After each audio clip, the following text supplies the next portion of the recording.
Hello, everyone, and welcome to End of Life University podcast, where we share real talk about life and death.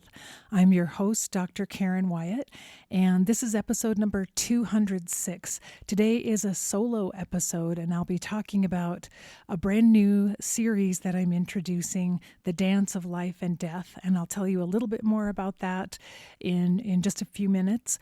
But before we get started, I want to thank my newest supporters on my page at patreon.com/EOLU, Michelle Wilkinson and Sandy Lehman. I hope I pronounced your name correctly, Sandy, but I want to thank Michelle and Sandy very much for becoming new patrons and offering me monthly support to help keep this podcast on the air. And if you're interested in learning more about how to join our team, once again, you can go to Patreon, patreon.com/EOLU, and you can find out how you can sign up for as little as $2 a month, become a patron, and receive some extra bonuses for offering your support. I also have an announcement. I'm just about 1 month away now from my Art of Dying Author Night, where I'll be discussing my book, What Really Matters, September 6th at the Open Center in New York City. And if you live in that area, I hope you'll be able to join me. It's a Friday evening, and I'll be talking all about what really matters and doing a book signing. So I'm very happy to announce that. And the following day, September 7th, I'll be doing an all-day workshop titled Earth Lessons for the Soul. And I'm going to be sharing there the wisdom that I learned from my dying patients about life and really how we need to navigate these precarious times we're living in from a spiritual perspective, from the perspective of the soul and why our souls actually came here and signed up to be part of everything that's happening right now. So that will be Saturday, September 7th at the Open Center in New York. You can go to the show notes for this episode, which is eolupodcast.com. And I will have links on that page for both of these events, the author night and the workshop. So eolupodcast.com and look for episode number 206.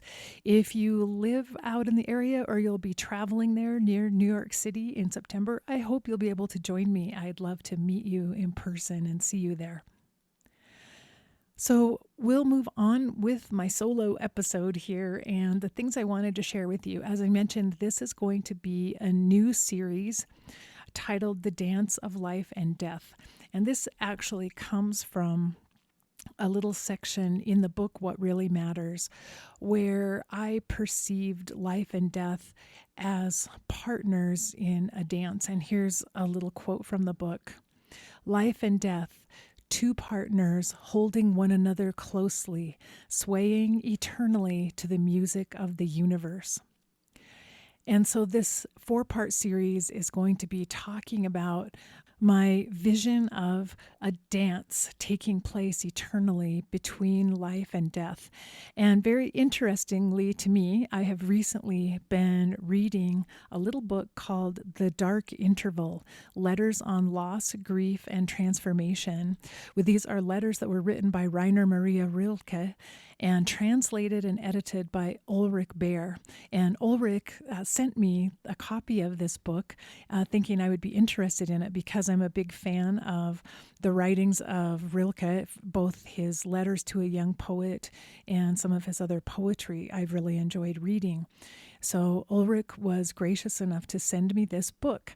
It's very fascinating because the book contains about 24 letters that Rilke wrote to friends and ex-lovers when they were grieving over some sort of a loss. So these were letters of condolence. And Ulrich compiled these particular letters out of about 15,000 letters that Rilke wrote during his lifetime because he was a prolific letter writer. And Ulrich Behr compiled these letters and translated them from their original German into English. And it is indeed a beautiful collection of Rilke's thoughts and spiritual explorations around death and grief. So I've been reading these letters and recognized how Similarly, Rilke sees life and death as, at least my perception has been, and I wanted to share with you just a few quotes from some of these letters because Rilke is such a beautiful writer, and Ulrich Baer did such a fantastic job translating the letters as well.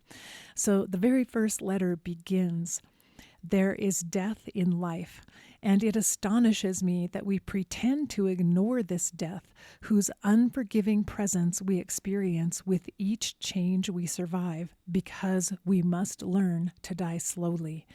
We must learn to die. That is all of life." And then another additional passage, "All of our true relationships, all of our enduring experiences touch upon and pass through everything, through life and death. We must live in both, be intimately at home in both." And he goes on to say that death is like the dark side of the moon, turned away from us, so its existence is easy to deny. And he says, when you are thrust into a time of loss and grief, that's when you lose your denial of death, and when, for the first time, you can become whole. He describes over and over in these letters that we really are not whole beings until we encounter and acknowledge death and begin to carry it with us as part of our lives. And I love that sentiment. It fits so perfectly with everything that I've experienced in my life and everything that I believe. And so further on in the book, Rilke describes a Greek poem, and I'm not familiar with this poem, but he says that in this poem, two lovers exchange clothing. And in their embrace, they become confused and confounded, meaning they can no longer tell who is who or which is which as they embrace one another. And that is what brought back my thoughts about the dance of life and death. Life and death are these two lovers embracing one another. And in that embrace, we lose the ability to tell them apart. Life becomes death and death becomes life as they are intertwined and dancing throughout eternity. So that was just such a beautiful image in my mind. And I decided that I wanted to share that with all of you and talk a little bit more about this idea of life and death, two partners dancing together, and why they're equally important in life. And to carry on the metaphor of death, during these 4 parts of this series, I'm going to talk about 4 elements of life that pertain to dance. And today I'm going to talk about timing specifically. So if you imagine a couple, I always think of a couple doing a sensual tango together and how perfect their timing has to be. Their steps have to be perfectly matched, and the timing has to be together for every lunge and every twirl on the dance floor. And I think that timing is such an important element of our lives, but one that actually frustrates us quite a lot and that we don't really understand. We live by the clock, and time really dictates much of our activity. And if you think about some of the idioms that we have, we're killing time, we're making time, we're passing time, we're trying to buy time. Many idioms that we have describe this sense of frustration around the fact that time is not cooperating with us. Time isn't really doing what we wish it would do. We either need more of it or less of it, or we're trying to force it to be something that it's not. And so as we talk about this idea of timing as it relates to life and death, I have some stories to tell you. These are stories from my life that are all intertwined together.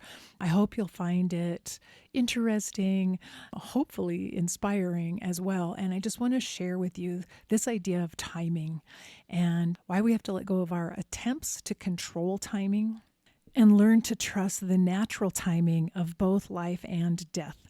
So this story begins way, way back in time, back when I was 12 years old, and I first recognized that I was here to become a doctor, it became really clear to me that that's what I wanted to do, but also that that was my calling. It was something very deep, a huge part of me and of who I felt I was and why I felt I was here at all during this lifetime. I needed to become a doctor. So at the age of 12, I began to dedicate myself to the idea of becoming a doctor. I read all about it in our World Book Encyclopedia that we had at home. I read about what it took to become a doctor. I learned about medical school then. I saw lots and lots of pictures in the encyclopedia of doctors, all of whom were men, all of whom were white men wearing white coats and looking very studious and very serious. And the only doctors I had ever seen in my life had all been men, white men, older men. I'd never seen a woman doctor before, but somehow I still understood. I had this vision that I needed to be a doctor. And I actually saw that I would not be the same doctor as these pictures that I saw in the encyclopedia or the doctors that I had visited during my lifetime up to that point, that I was somehow going to be a different kind of doctor. But I knew that that's was where I was headed. So after reading about medical school and what it took to get into medical school at that young age, I became extremely goal-oriented, and I devoted myself to studying all the sciences that I could possibly take in school. So in high school, I also took 4 years of Latin. And then in college, I double majored in biology and chemistry. I took every science and math class I could possibly take, leaving very, very little time for literature, for art, things that I actually also really loved. But I was devoted to the sciences because I felt that's what would help me get into medical school. So I was a straight A student. I always did really well. I graduated in the top 10 of my college class, and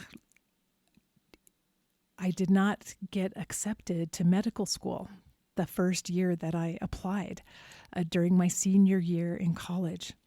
And so after all of these years of working to become a doctor and doing everything perfectly, and in fact, throughout high school and college, I never went to a party. I literally never had a weekend off. I was constantly studying to prepare myself to be a doctor. And then I did not get accepted into medical school, and I was absolutely devastated and crushed, having devoted everything I had, all of my energy, all of my attention, all of my time to this prospect, this goal of trying to become a doctor. I was totally wiped out when I finally got that last letter of rejection. And it was humiliating. As I said, I was one of the top 10 students of my class, and they had a special dinner for us at the end of the year at around the time of graduation, honoring all 10 of us at the top of our class. And each one of us had to get up and say what we were doing next. And of those 10 people, I was the only one who had no plan. I had no idea what I was going to do. I didn't get accepted to medical school. So my classmates who were also graduating with honors they were going to Harvard Law School. They were going to other medical schools. Some were going to Oxford. Some were going on to master's degree programs, and already committed, already knew where they were going and what they would be doing for the next few years. And I had no idea. So I had to stand up and say that and say, I don't know where I'm going next. It was horrible. I was completely devastated and ashamed of myself, and I felt like a total failure and also like a fool because I had given up so many years of my young life already to this goal of becoming a doctor, and the door just got slammed in my face. At that time, I had grown up in the Lutheran Church, a Christian faith, and I really had a simplistic belief that if you do the right thing, you will be rewarded. God will reward you for doing the right thing. And I totally believed I had done nothing but the right thing all of those years, preparing myself to go to medical school so I could be a doctor, so I could help people. And yet God betrayed me and abandoned me and let me down, and I didn't get in.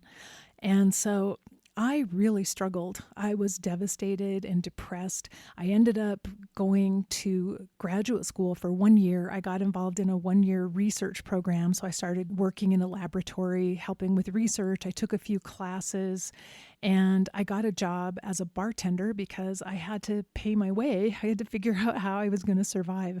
And I literally thought, okay, maybe I'm just meant to be a bartender for the rest of my life, and that's what I will do. And again, I was depressed and I was completely lost trying to figure out where to go next and what to do. And my professor, who was leading the research team that I was on, took me aside and he said, "You need to apply to medical school again." He said, you have no idea how often this happens. A lot of people don't get in the first year they apply.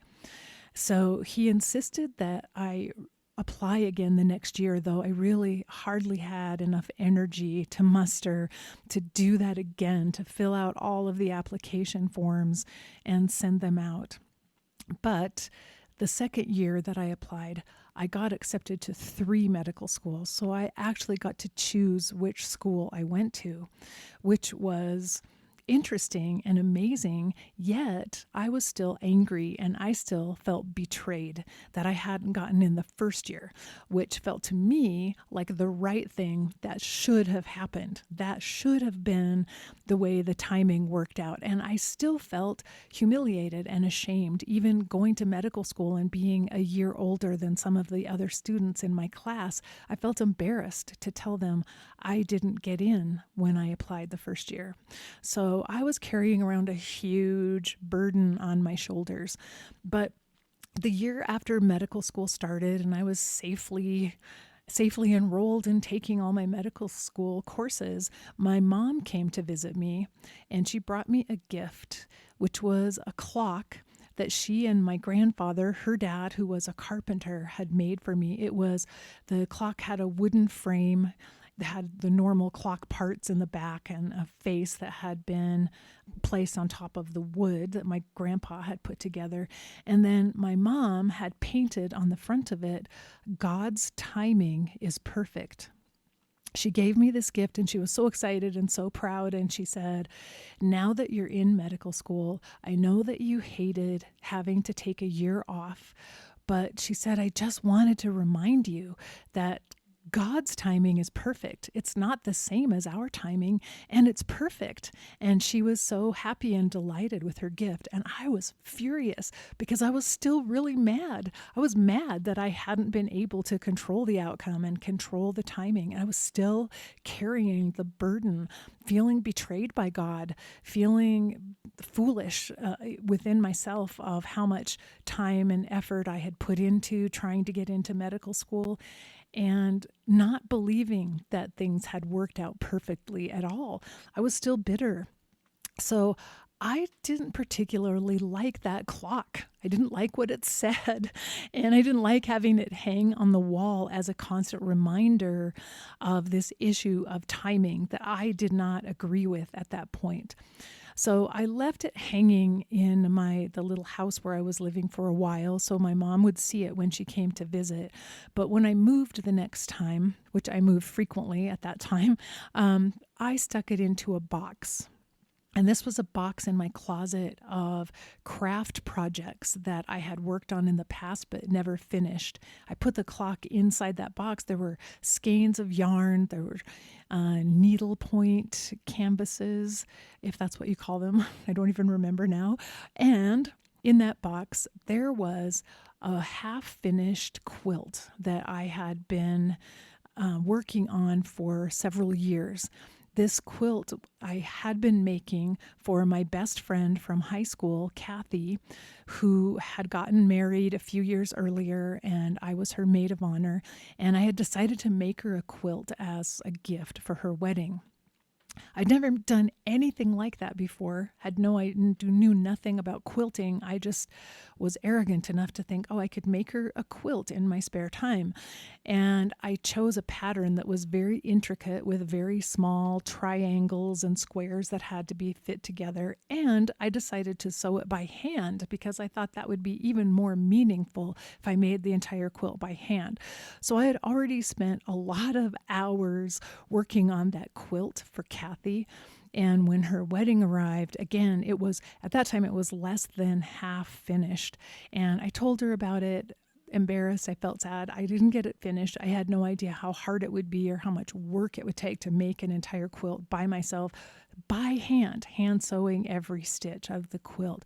But we joked that I would give her the quilt someday. It was going to get to her someday down the road, and maybe it would be for her anniversary or something. Well, Kathy's marriage didn't even last a year. She and her husband had their marriage annulled 9 months later.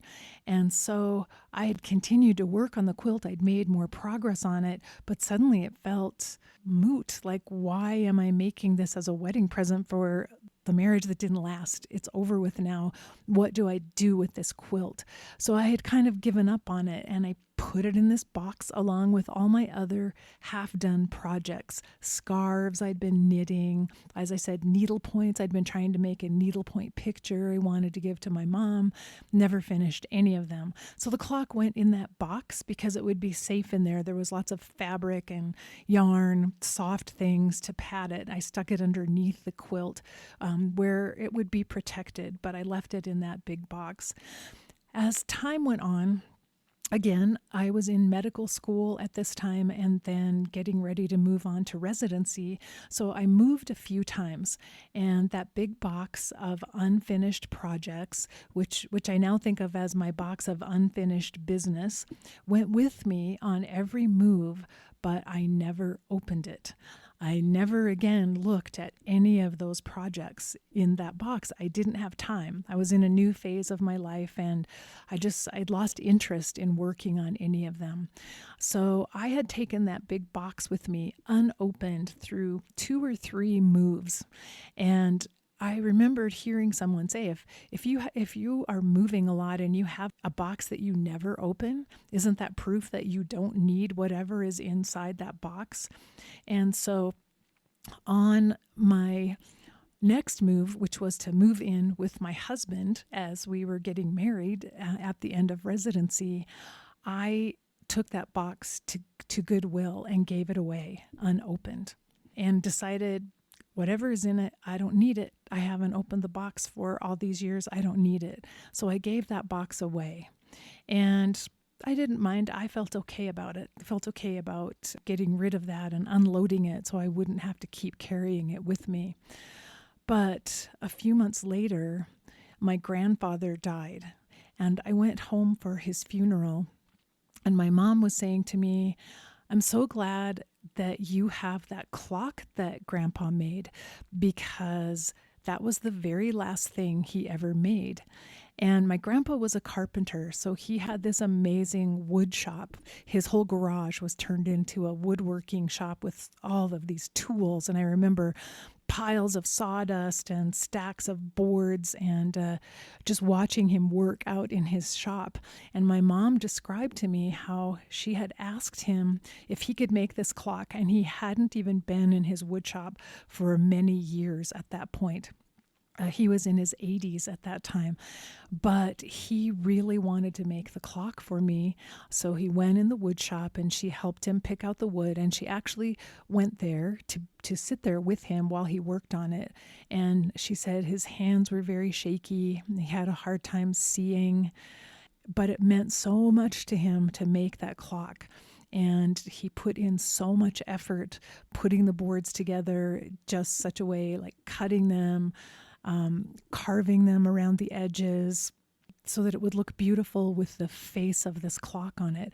And then my mom had gotten help from a friend of hers who is an artist to put the writing on the front of the clock that said, God's timing is perfect. She and my grandpa had worked on that clock for at least a month or so before she brought it to me. No wonder she was so excited and proud and happy to give me that clock.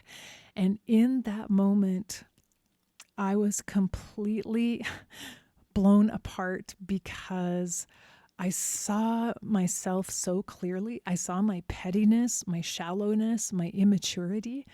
I saw how that I had been so bitter and felt so betrayed and felt so sorry for myself that I could not in the moment perceive or appreciate this incredible gift that I had been given by my grandpa and my mother. And my grandfather was no longer here, and I didn't get to see him in the year before he died. I didn't get to even say goodbye to him. And so again, I went through a terrible devastation as I saw, you know what? I'm kind of a bad person. I can't believe that I was so rejecting of this clock. And it was because of my bitterness, and it was because of my refusal to accept the idea that I didn't get into medical school the first year I applied. That's so shallow and selfish and so immature. And I didn't tell my mom that I wasn't sure at that point where the clock was. I couldn't quite remember where I had put it. And I ran down in the basement. We still had a few things in the basement of our house that hadn't been fully unpacked.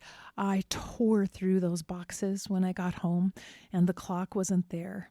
And I sat down and realized and remembered, actually, it was in the box of unfinished projects, the box of unfinished business that I thought I could just give that away. I could just give it away and get rid of all the feelings of failure and incompleteness and the feelings of grief and the feelings of bitterness that were attached to those items that were in the box, including the quilt I had made for Kathy. I thought I could just get rid of all of that. But the truth is, the unfinished business in that box followed me. I couldn't get rid of it. I couldn't lose it from my life. And the first thing I did was drive to Goodwill because I thought, okay, I gave the clock to Goodwill. What if they're selling it? What if it's there? What if I can find it? And I literally went to Goodwill like every day for a while. And then I started going once a month after that. And even, I will tell you, there are even days now when I go to a yard sale or a thrift shop and the idea occurs to me, what if I found the clock here? What if the clock was here? And I wish that I could tell you that I did find the clock one day, but I have not.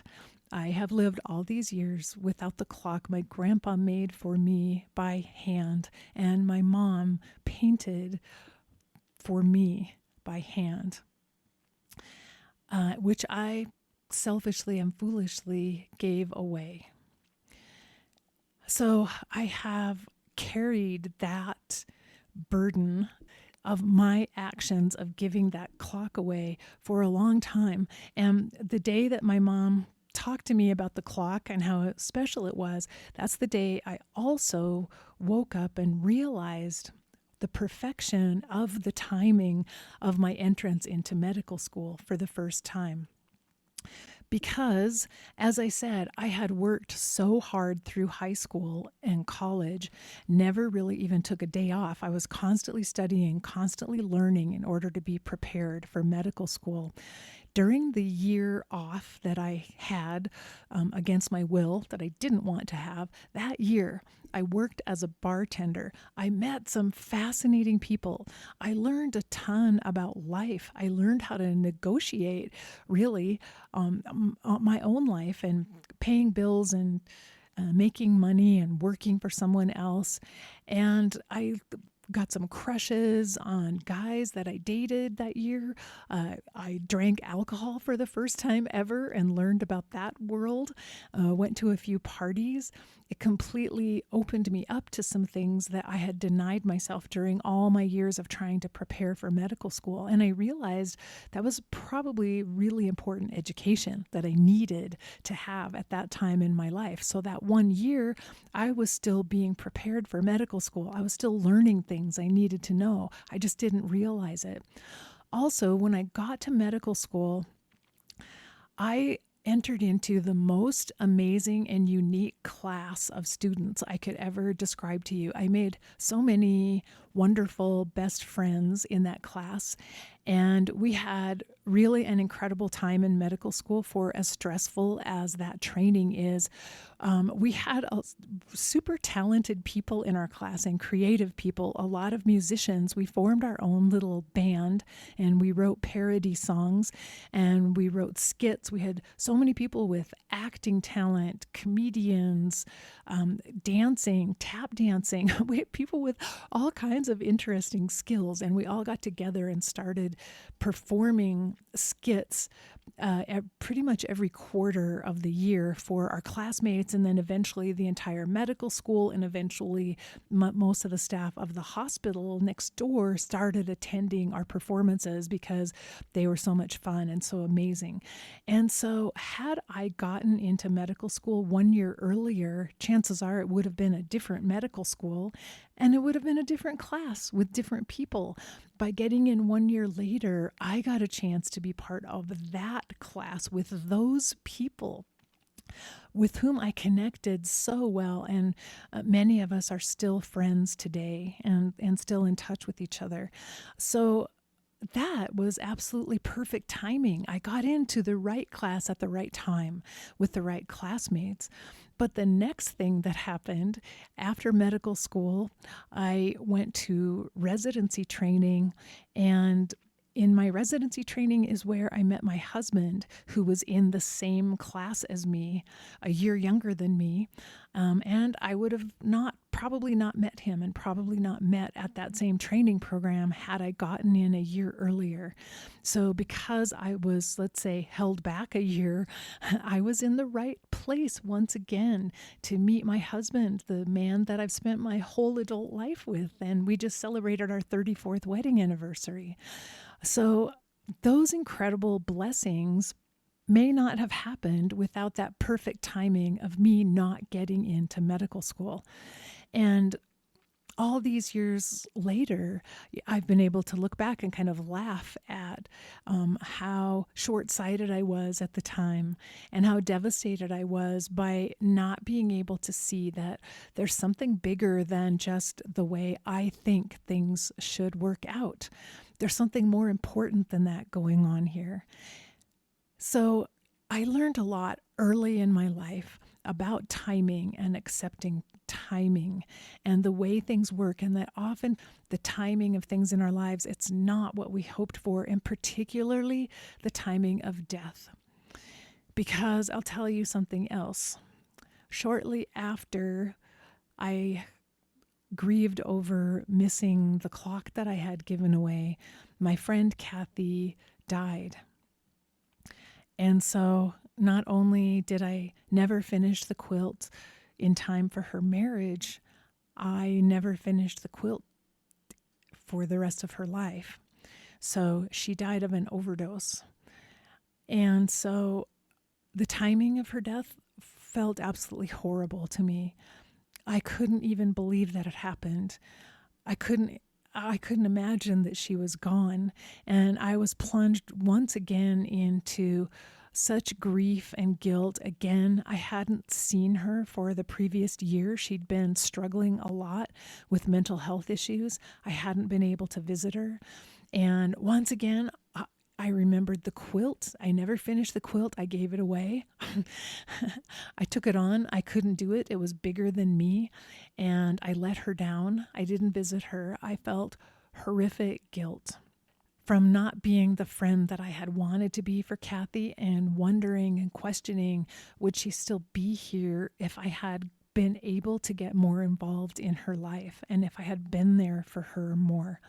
So here was another death with, again, there's no good timing for anyone's death, but another death that I had to carry with me and cope with as part of the fabric of who I am. And I had to cope with the guilt I felt from not being where I wished I had been, the guilt of not having made time for Kathy, not having made time for my grandfather, and then having them die before I even recognized that I wish that I should have or would have or wanted to make time for them. So again, death was thrust into my path.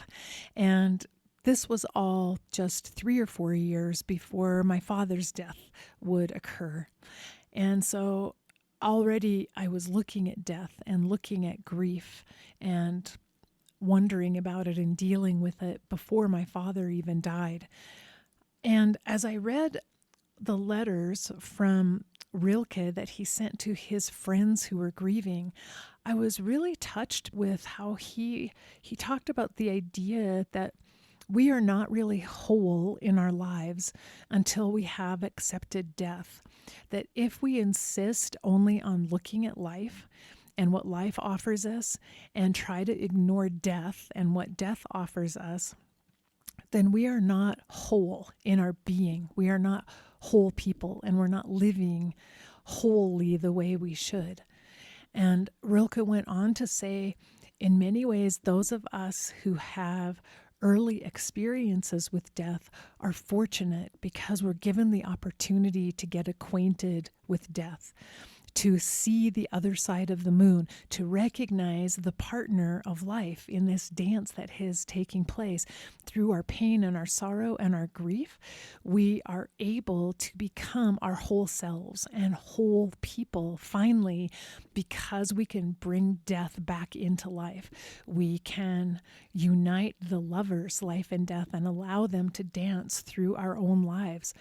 And being reminded of this by Rilke's letters showed me just how much I was being prepared for my dad's death through the guilt and the pain that I felt over my grandfather's death and my friend Kathy's death before Dad ever died, which was the huge blow of grief and guilt that totally changed my life. But I saw how death was preparing me in its own way and teaching me at each step along the way. And I'll repeat that quote that I read at the very beginning from Rilke: "There is death in life, and it astonishes me that we pretend to ignore this death, whose unforgiving presence we experience with each change we survive, because we must learn to die slowly. We must learn to die. That is all of life." And so those experiences with the clock and giving away the clock and my grief and guilt over my grandpa's death and the unfinished quilt and the terrible timing of my friend Kathy's death, those were part of my learning process of learning to die slowly, spending my life learning about dying. My dad's death, which came 3 or 4 years later, was a huge lesson, huge. And I might not have survived it had I not been through the experiences of the other 2 deaths, had the timing been different of those events. So here we have these lives that we are living here on planet Earth, where we can actually dream and conceive of a future that we would like to see happen. We have that capacity to envision our future and to plan and set goals for how we would like to see that future unfold, what timing we would like to see take place for the events of life that we're hoping to arrive at. And yet we exist in this plane where timing isn't really under our control. We really don't determine how and when things happen to us. We can make as many plans as we like, and yet those plans are all really up in the air and can randomly be interrupted or canceled at any time. And I see learning how to deal with these timing issues of life is also part of our preparation for death. We're learning how to let go of our expectations that things should turn out a certain way, that because I did this, this should happen. We're learning to let go of those expectations of cause and effect. And all of that is in preparation for how death might show up in our lives and when it might show up, because none of us knows the answer to that question. None of us has any idea how and when our own death will come. And as Rilke says, we're preparing for it. We're learning as we go, and every change we go through in life is part of that learning experience. And this change and the timing of change is something that probably most of us struggle with for all of our lives. I find myself constantly falling into the trap of thinking that I could control the timing of things. I was remembering when my mother died just 6 years ago. And even though she had been ready to die for 5 years and telling me constantly she was ready to go, she had asked God to take her at any time. She'd done all of her work and all of her preparation. She was totally ready, and therefore I had time to be ready for her to die as well, because we'd talked about it over and over again for 5 years. And I came to take care of her, and it turned out to only be the very last week of her life that I stayed with her and cared for her, because death came very quickly. I came to stay with her thinking she would live for 6 weeks, 2 months or so. I was prepared to stay with her for that amount of time. And yet, she was gone by the end of that week. She was so ready to die and so prepared for it that her last days were not much of a struggle for her. It was a fairly easy process for her to let go of life. But I was the one who wasn't ready. I was the one who was struggling. In spite of the fact that I'd been well prepared, I knew that this was coming, and I knew that I would be there with her this time. I was not going to miss the chance to be at her bedside, since there had been so many other deaths in my life that I had not been present for. So 2 nights before she died, Mom and I had an amazing, incredible experience of total forgiveness for one another in the middle of the night. It involved her trying to climb out of bed and me clumsily trying to figure out how to get her back into bed. And it was actually funny when I looked back at it in the end, but it resulted in the two of us holding each other and having this amazing total recognition of one another and total forgiveness of one another. It's hard for me to even describe it because it was so profound, and yet it happened in such a simple way. But both of us, it's as if we each completely tore down barriers that had existed between us as long as I could remember, since early childhood. We tore those barriers down. There was complete forgiveness of one another, complete understanding, and we were connected in love with one another. That was so powerful and so amazing. I can't even find the words to really describe it. It was the most beautiful experience.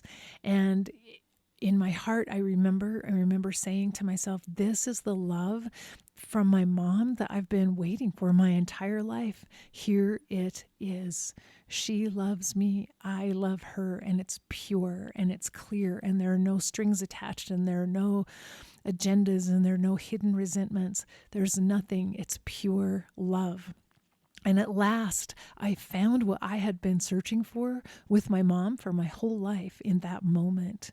And the very next morning, I woke up and Mom was already in a state of agonal breathing. She lived for another 24 hours, but I already knew that morning that this was the very end. This was going to be her last day of life. And yet we just found each other. We just found each other a few hours before. This was horrible timing. I wanted more time. And I wept and wept because I thought, I only just now found this love that I waited for my whole life, and now she's going to die. She's leaving, and this is all I'm going to get. This is all there is. And I remembered feeling some of that same old bitterness and resentment of like, it's wrong. The timing is wrong. This shouldn't happen. This isn't right. I need her to stay longer. I want more time to share the love that we have for each other. And yet that time was not granted. The time wasn't there. So I did my weeping. I went through my day of sorrow. But at the moment of my mom's death, when I felt her, I literally felt her soul leaving her physical body. It was an amazing, tangible experience in that room. At that moment, I felt all of that love we had shared together intensify exponentially inside my heart at the moment that she died. And as much as I had been imagining for the 24 hours before that now I'm going to lose her and I'm going to lose this feeling of love that I only just now got, that wasn't true. That wasn't what happened. I gained 1,000 times more love at the moment of her death that just filled me completely. And so I didn't see that coming either. It was another time when I didn't understand the path we were on. I didn't understand the timing of life and death. I didn't see how the dance was playing out. So I went through my time of resentment and fear and sorrow and disappointment in a very short time, only to once again be filled with even more love than I could have imagined possible, and was shown so quickly, don't worry about the timing so much. It's not in your control because you don't know what you're doing with the timing. You don't know the best thing. You don't know what's the perfect outcome. And so once again, another huge reminder, and yet a beautiful reminder to let go of worrying about timing. The timing's never going to feel right. The timing's always going to feel like something's off. I would have done this differently. I would have planned it differently. I wanted it to turn out differently than it did. But that's where we have to stop ourselves and acknowledge, okay, I feel disappointed, but that's because my imagination isn't big enough, because I can't see all the possibilities that are out there. I can't see all the ways in which this timing that is happening right now before my eyes is actually the perfect thing. I can't tell life from death anymore. I can't recognize, I can't differentiate between the two partners. They're dancing together and it's beautiful. And I just need to enjoy it. I just need to take it in. I need to feel every step of that dance, every turn, every twirl, every moment, every note of the music that's playing during this dance of life and death. And I need to allow the timing of things to be whatever it is and understand that it really is perfect. It really is perfect. Even if I can't see it today or tomorrow, and even if, as much as I'm talking right now, 5 minutes after I finish this recording, I'll probably be upset about the timing of something else. Even in that state, it's all perfect. Even the fact that I'm confused about the timing sometimes, even the fact that I object and protest and feel sorrowful and disappointed in the timing, that's also a perfect part of it. So even the clock that I rejected, that I gave away, that my grandpa made with his own hands and my mom assisted him, that beautiful clock that was full of nothing but love, the clock that I turned down and turned away, even the timing of that of my refusal of the clock was perfect in its own way, because I needed that event so that I could see my own selfishness more clearly, and I could feel the pain of it. It helped me grow. And you know what? That clock today, the image of that clock is firmly burned into my brain and my heart. That clock goes with me wherever I go. I see it every day. I see the wood my grandfather so gently carved and put together to make the clock. I see the lettering on it. I see the verse, God's timing is perfect. And I may not have the clock hanging on my wall, but it's hanging in my heart, and it will be with me every moment until I die. Not just the clock, but the love that is symbolized by that clock.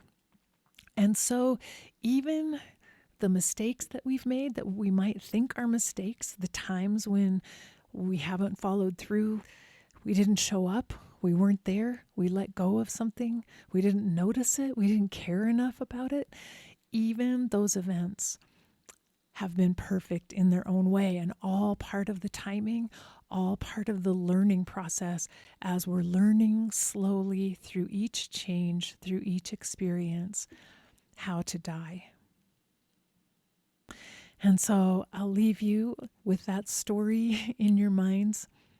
And a little thought, if any of you, if you're ever in a thrift store somewhere and you see a clock that says God's timing is perfect, it's made from wood, give me a holler. Just let me know if you see it somewhere. Until then, there's no clock on my wall. As I said, it's in my heart. So that concludes part 1 of The Dance of Life and Death, Timing. I hope you'll tune in next Monday and every week for a new episode. Until then, remember that we're here for love. So face your fear. Be ready for whatever life brings your way in this crazy dance, whatever is coming next. And love every minute of your life while you have it right now. Bye-bye.